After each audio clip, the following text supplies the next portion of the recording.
সোমবার সৌদি স্বরাষ্ট্র মন্ত্রণালয়ে প্রকাশিত এক বিবৃতিতে জানানো হয়, এক সুদানের নাগরিককে হত্যার দায়ে দোষী সাব্যস্ত হওয়ার পর ৩ সৌদি নাগরিকের মৃত্যুদণ্ড কার্যকর করা হয়েছে। এই ৩ জনের মৃত্যুদণ্ড কার্যকরের কারণেই সৌদির ২০২৪ সালের রেকর্ড মৃত্যুদণ্ডের সংখ্যাকে ছাপিয়ে যায় এবছর। এর আগে ২০২৪ সালে এক বছরের সর্বোচ্চ ৩৩৮টি মৃত্যুদণ্ড কার্যকর করার রেকর্ড করা হয়েছিল সৌদি আরবে। এবারে যে সংখ্যা ইতোমধ্যে দাঁড়িয়েছে ৩৪০ জনে।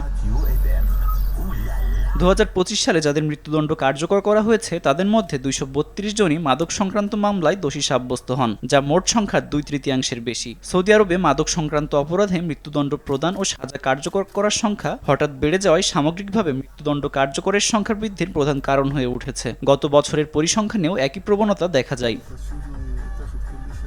মানবাধিকার সংস্থা অ্যামনেস্টি ইন্টারন্যাশনালের তথ্য অনুযায়ী চীন ও ইরানের পর ২০২২, ২০২৩ ও ২০২৪ সালে বিশ্বের তৃতীয় সর্বোচ্চ মৃত্যুদণ্ড কার্যকর করা দেশ হল সৌদি আরব। ১৯৯০ সাল থেকে অ্যামনেস্টি ইন্টারন্যাশনাল সৌদি আরবের মৃত্যুদণ্ড কার্যকর করার তথ্য অনুসরণ ও নথিবদ্ধ করা শুরু করে। সম্প্রতি সৌদির মৃত্যুহার বাড়ার কারণ হিসেবে ২০২৩ সালে শুরু করা মাদক বিরোধী যুদ্ধের কারণকে উল্লেখ করছে সংস্থাটি।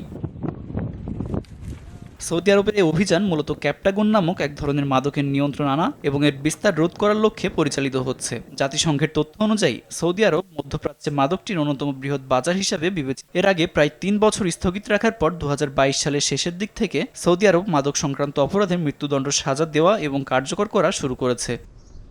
আব্দুল মালেক, RTV।